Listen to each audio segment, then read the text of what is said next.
आज हम अकाउंट पढ़ेंगे और अकाउंट में चैप्टर 1 गैर व्यापारिक संगठन। नंबर 1 पर है गैर व्यापारिक संगठन। ये हम पढ़ चुके हैं और ये चैप्टर फर्स्ट है अकाउंट का। आप चैप्टर हम दूसरा पढ़ेंगे, उसमें आएगा साझेदारी। अब ये साझेदारी के 5 चैप्टर हैं। सबसे पहले सामान्य साझेदारी, फिर साझेदारी का पुनर्गठन, फिर साझेदारी का प्रवेश, साझेदारी का अवकाश और साझेदारी फल का समापन। तो मैं आपको लिख के बता देता हूँ, साझेदारी में चैप्टर दूसरा है साझेदारी और साझेदारी 5 है। नंबर 1 सामान्य साझेदारी, नंबर दूसरा है साझेदारी का पुनर्गठन, नंबर तीसरा है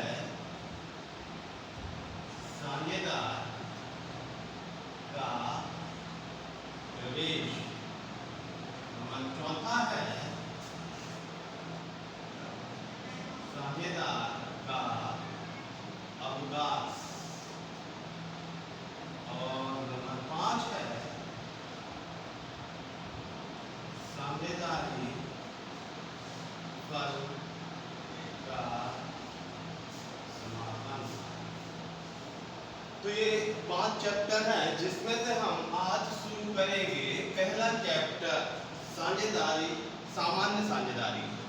अब सामान्य साझेदारी का क्वेश्चन नंबर 1 मैं करा चुका हूँ, जिसको क्वेश्चन नंबर 1 जिसने गैर व्यापारिक संगठन नहीं समझा है वो मुझे कमेंट्स करके बता दे, तो मैं इसका एक वीडियो गैर व्यापारिक संगठन का और एक वीडियो क्वेश्चन नंबर 1 सामान्य साझेदारी का बनाकर फिर से पहुंचा दूंगा।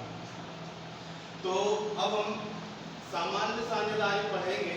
सामान्य साझेदारी में क्वेश्चन नंबर 1 मैं बता चुका हूँ। अब हम क्वेश्चन नंबर दूसरा पढ़ेंगे।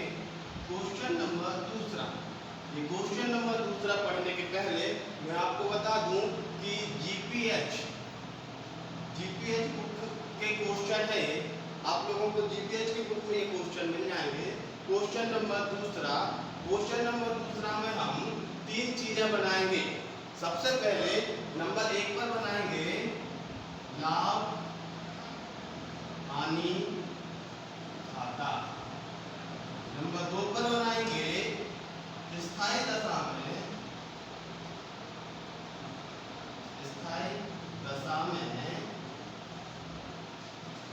साझेदारों का पूंजी खाता और दूसरा रहेगा साझेदारों का चालू खाता। क्वेश्चन नंबर दूसरे में लाभ हानि खाता बनाएंगे सबसे पहले। उसके बाद नंबर 2 पर बनाएंगे स्थायी दशा में साझेदारों का पूंजी खाता और साझेदारों का चालू खाता, और तीसरी कंडीशन रहेगी परिवर्तनशील दशा। इस सेकंड दशा में, परिवर्तनशील दशा में एक ही खाता बनेगा और वो बनेगा साझेदारों का पूंजी। तो ध्यान रखें कि लाभ हानि खाता, स्थायी दशा में साझेदारों के पूंजी खाते और परिवर्तनशील दशा में साझेदारों के पूंजी खाते की पीडीएफ बनाकर मैंने आपको पहुंचा दी है चैप्टर नंबर दूसरा।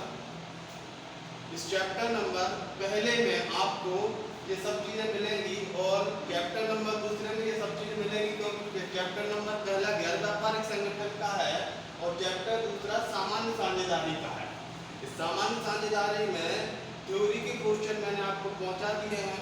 उस थ्योरी में सबसे आखिरी में आपको लाभ हानि खाते का प्रारूप, स्थायी दशा में साझेदारों के पूंजी खाते का प्रारूप, साझेदारों के चालू खाते का प्रारूप और परिवर्तनशील दशा में साझेदारों के पूंजी खाते का प्रारूप आपको उपलब्ध है।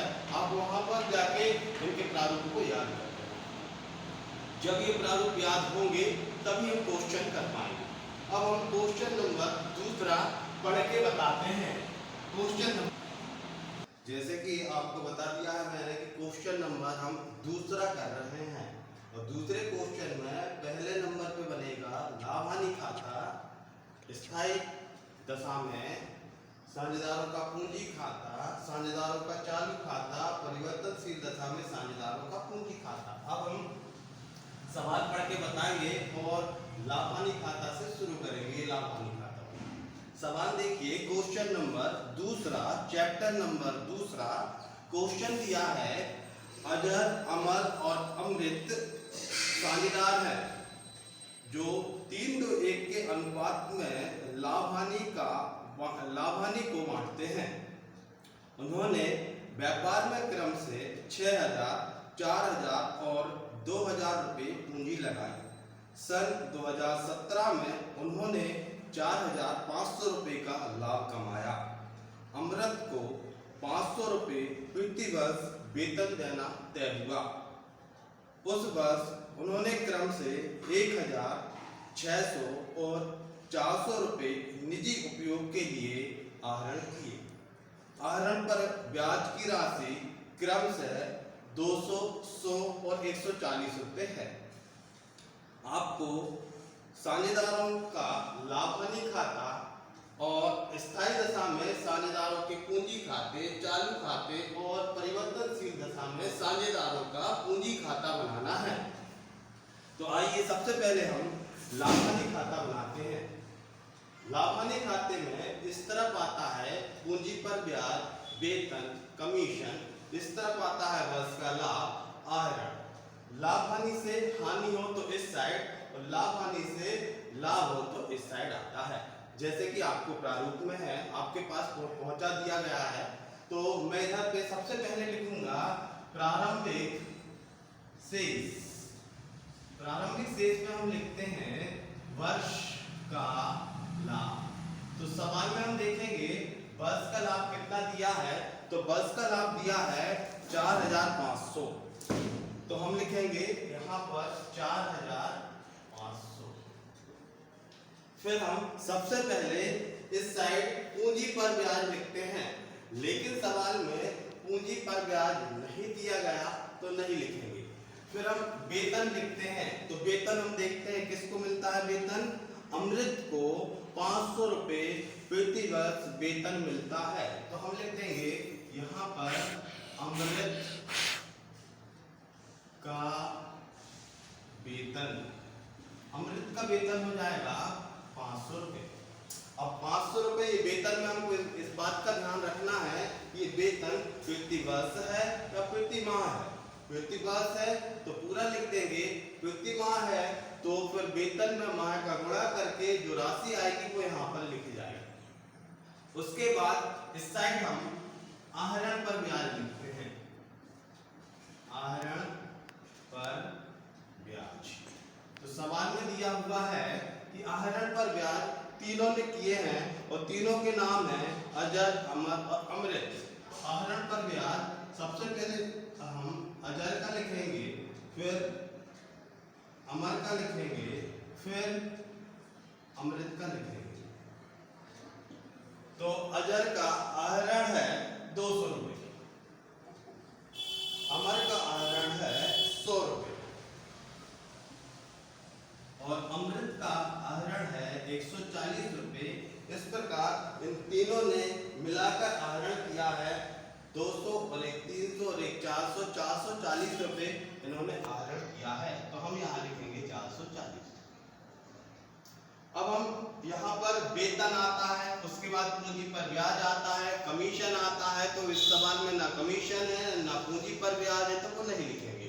अब ये लाभ हानि खाते की जो मदें आती हैं वो पूरी हो गई हैं, तो मैं क्या करूँगा दोनों साइड का योग लगाऊंगा। इस साइड का योग हम लगाएंगे तो ये योग आएगा आपका 4,940।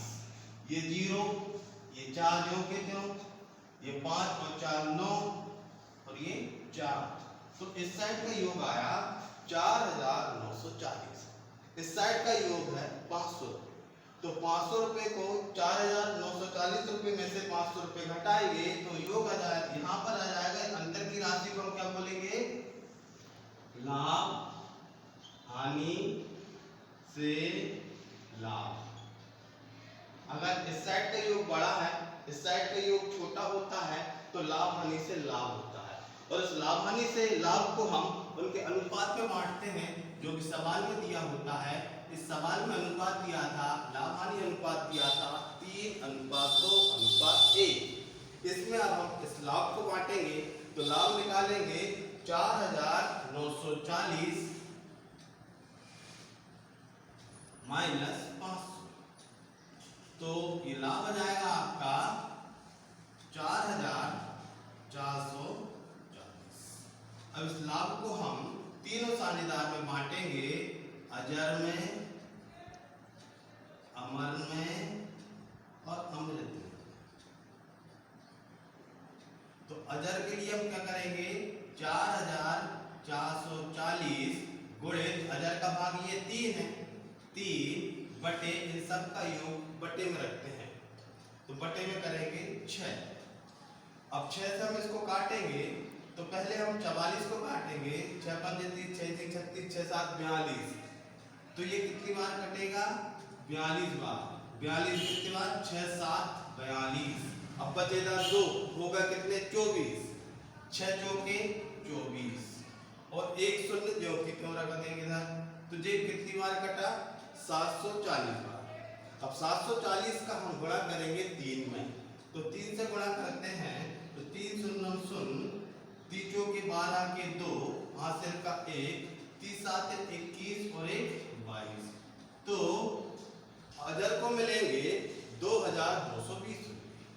अब हम इसी प्रकार अमर का देखेंगे तो भाग तो हमने एक बार दे दिया, तो सबके सामने भाग देते जाएगा 740 रुपये इंटू, अब 2 की जगह 3 की जगह कितना कर देंगे 2, तो 740 में 2 का गुणा करते हैं तो 2 शून्य 2 चौके 8, 2 सत्ते 14, तो 1480 रुपये अमर को मिलेंगे। इसी प्रकार अमृत के लिए हम 740 इंटू 1 कर देंगे तो इसका भाग आ जाएगा 740। इन सब का योग देखेंगे तो 4440 आना चाहिए, और इसका योग बराबर हम यहाँ कर देते हैं तो ये योग हो जाएगा 4940।